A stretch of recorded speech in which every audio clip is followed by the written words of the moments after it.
it's part of the high school, you can have staggered opening dates for the preschool and the primary school so that the preschool teachers can be part of the primary school for a few days to help the children settle. Next slide, please. And what should, there's one slide before that, if you can, yeah. What can primary school do? What can the primary school do?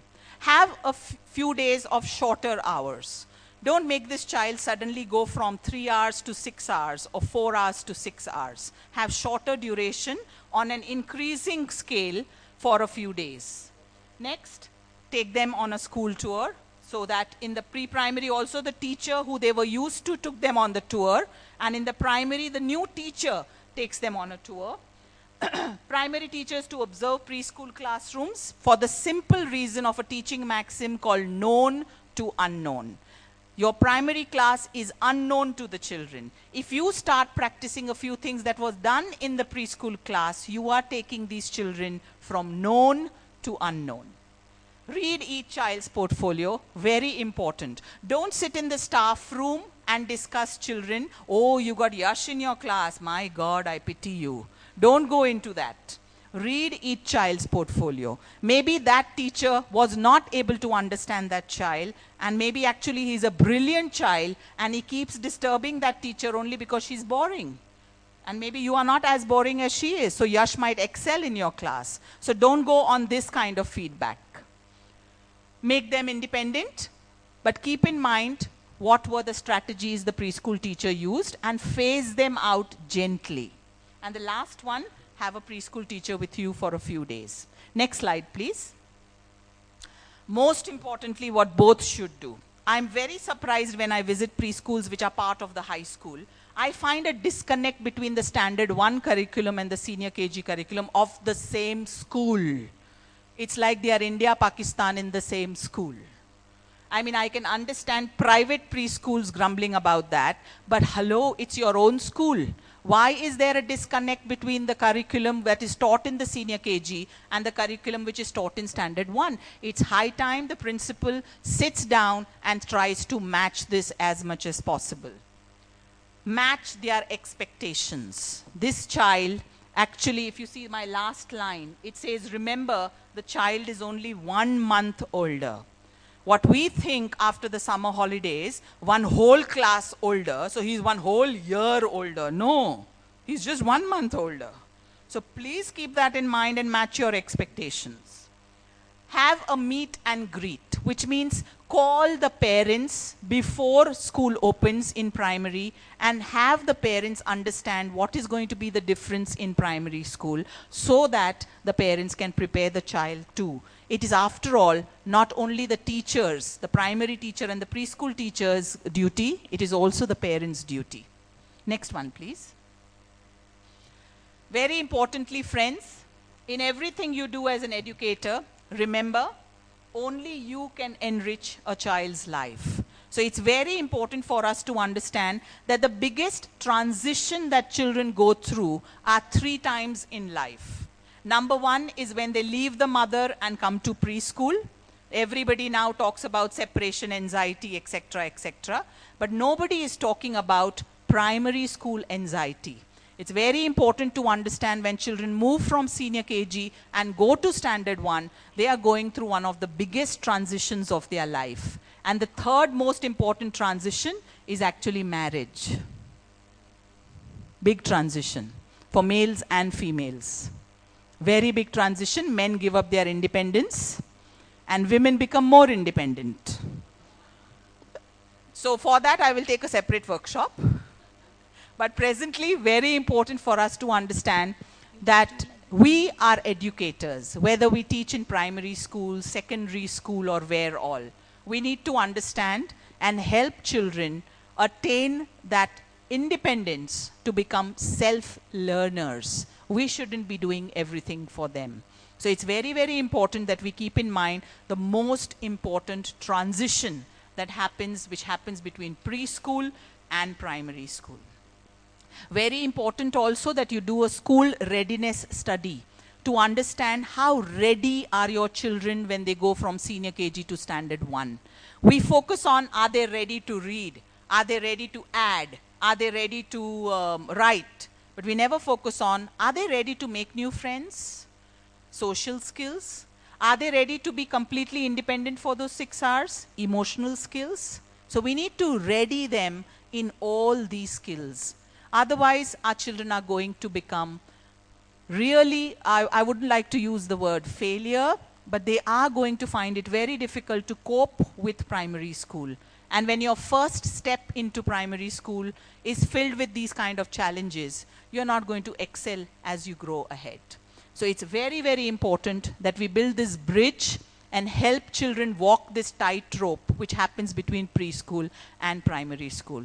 Thank you so much, all of you. You have been a wonderful audience. I haven't made you work that hard today because I said it's early morning, so no problem. And thank you for being a wonderful audience. If you have any questions, you're most welcome. You didn't remember acupressure. Thank you. Thank you, Swati ma'am. It was a wonderful, enlightening speech for all of us, which I think most of the parents and the teachers forget and allow the children to fend themselves when they move to primary. We at Pudar Jumbo Kids have a special workshop at the end of the year called Bye Bye Kindergarten and Welcome Primary. This is a parental workshop which helps the parents to understand what the child goes through. A quick question, I was very interested in, no, this question is going to be for the audience, ma'am.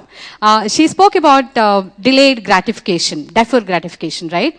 I'm pretty sure there are a lot of preschool teachers and educators here. There is one equipment in, because this enthuses me all the time when I go to the parks. There is a particular equipment in the outdoor play which exactly brings the skill in the children, which talks about delayed gratification. Can you name that? Slide. Somebody said that. Who gave that? Very good. Give her a big hand. Slide, but what? Okay, she's going to get a prize. That's nice. So basically, what do we do when the child wants to climb without climbing? When the child wants to do, we as parents, we take the child and put them straight on the slide without giving the delayed gratification of climbing, and then you have a joyous ride. Right? So I just wanted to keep that in mind. We'll keep the floor open for question and answer session. I'll request Mr. Anil Sharma from Education Today to felicitate Mrs. Swati Popat. And thank you very much, ma'am. It was an enlightening experience. Usha, thank you for saying my full name, Swati Popat Watts, because my husband is always forgotten. People only call me Swati Popat. Thank you. We know you also as Swati Popat.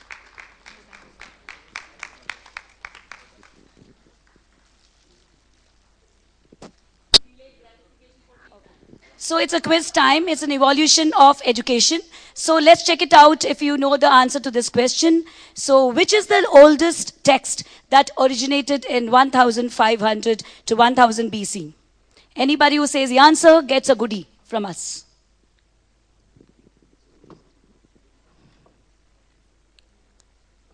I think it's a very quite very, very, very easy answer.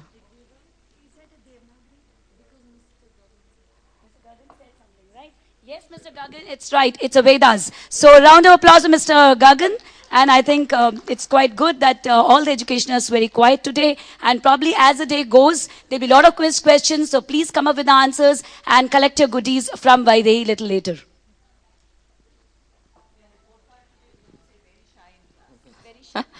Any questions for Swati ma'am? No one? Okay. We'll move on. A very warm welcome to the press, and thank you very much, Prachar Media House, to have coordinated the press here, and a warm welcome to Indian Express. Our first guest speaker of the day is Mr. Gagandeep Josen, the co-founder and CEO of Nitio Solutions. The vibrant Mr. Josen has set an online platform that helps schools improve the quality of teaching. He believes that teachers are the backbone of schools, and any improvement in learning outcomes in our schools has to be brought through raising the teaching quality. Please welcome on stage Mr. Gagandeep Joseph. Good morning. Is the mic working? Yep. Cool. So thanks, Swati ma'am, for that riveting talk. I'm sure everyone is up now. And I knew I was going to come here after her. So I had decided to play it safe. I'm just not going to talk about education. Instead, I'm going to tell you a couple of stories. Now, these are not bedtime stories, so you are not allowed to sleep, of course. So, the first story is about aeroplanes, a Boeing plane to be precise. It was 1935, and the US Army Air Corps Division was testing the most advanced bomber aircraft from Boeing to induct it into the Army. Now, this plane had already built quite a reputation for itself. It was called the Flying Fortress. The test flight was to be piloted by Major Hill. Now, Major Hill was one of the most experienced pilots in the US.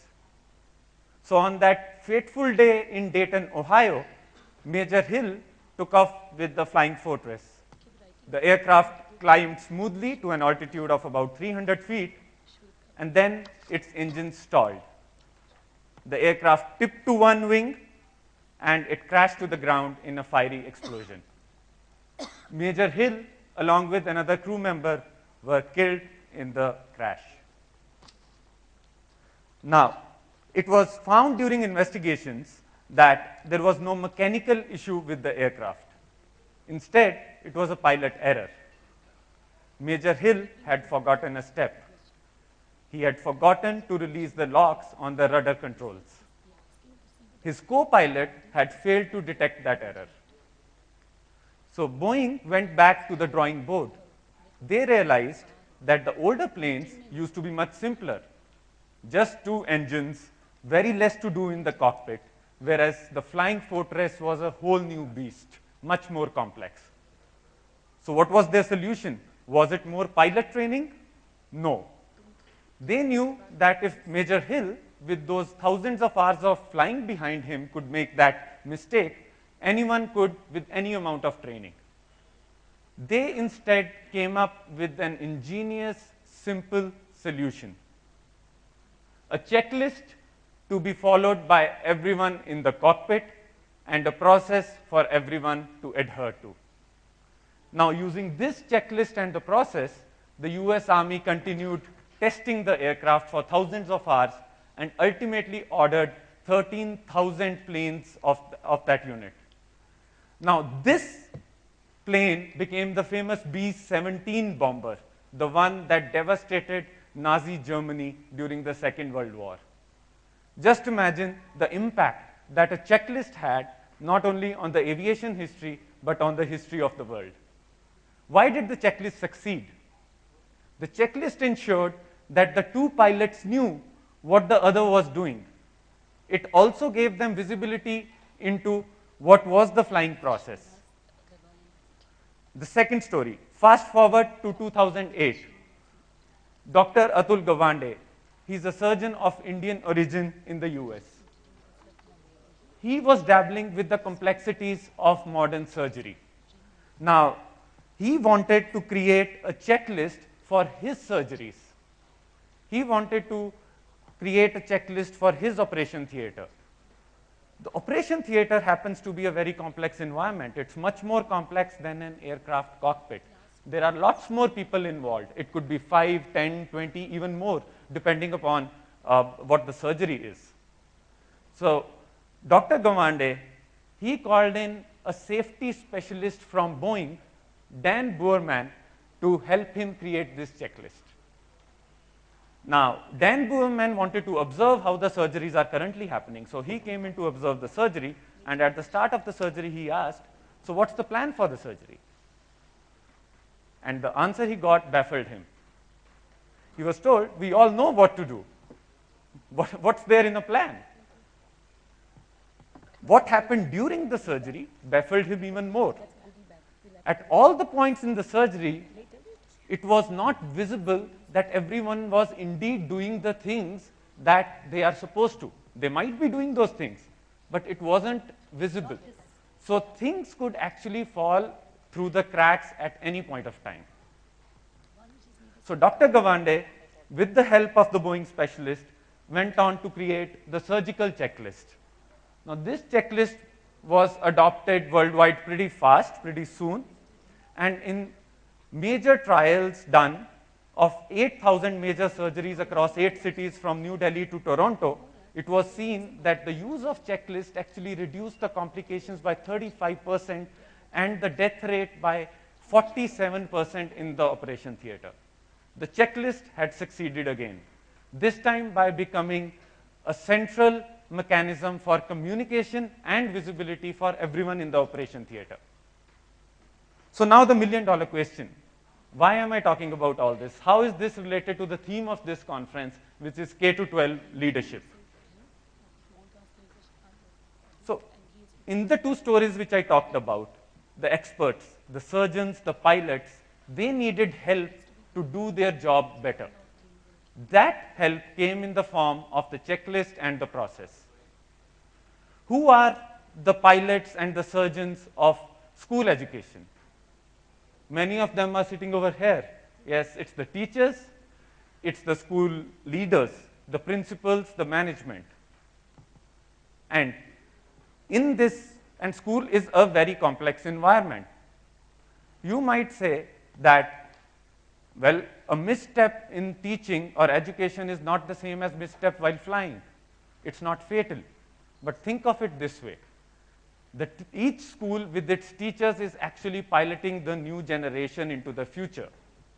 And in the complex environment of school, which is much more complex than an operation theater, than an aircraft cockpit, it becomes complex because of the sheer number of people involved and the number of things that they have to do.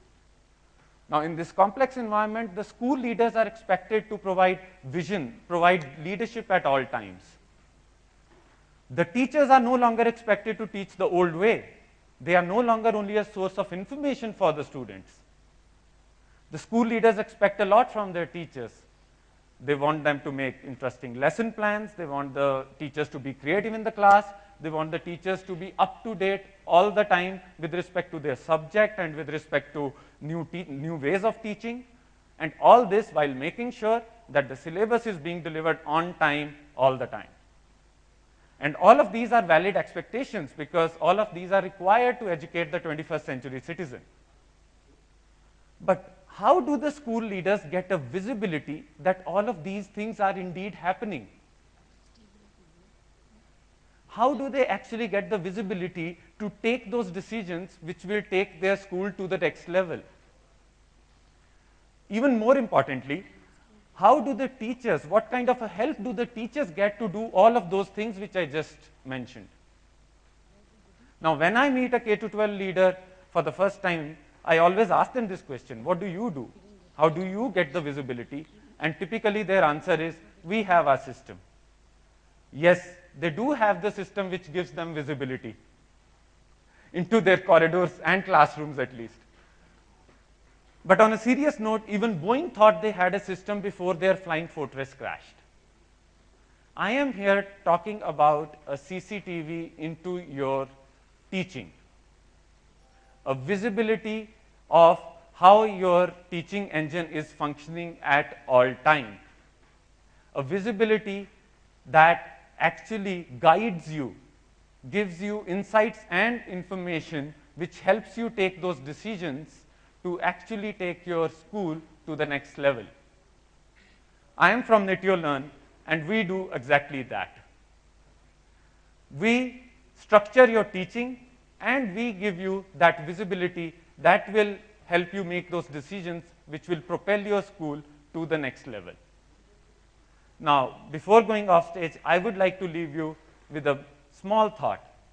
This is a jigsaw puzzle. It is complex, and it has many parts. Now, you have the option to keep looking at each of these parts separately or look at the big picture. We give you that big picture. Thank you. Can I request Mr. Anil Sharma to facilitate Mr. Gagan?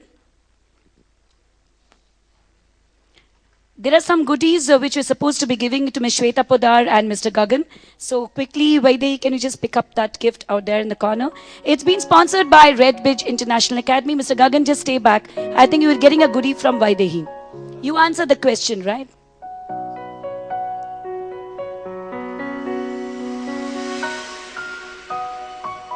Thank you, Red Bridge International Academy, for sponsoring the goodies for the press as well as for the people who are answering the questions here. Ms. Shweta Padar. And there's another next question coming up. Which were the famous educational institutes during the Mauryan period? Anybody, quick, because we are breaking for tea after this. So many answers, we can't give goodies to everybody. Just raise your hand and the one who's very quick will get the goodie. Just put up your hand. Yes, there, last. Yes.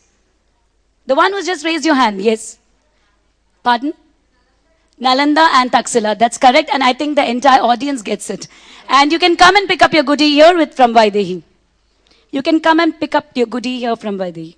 Thank you very much. And over to Vaidehi.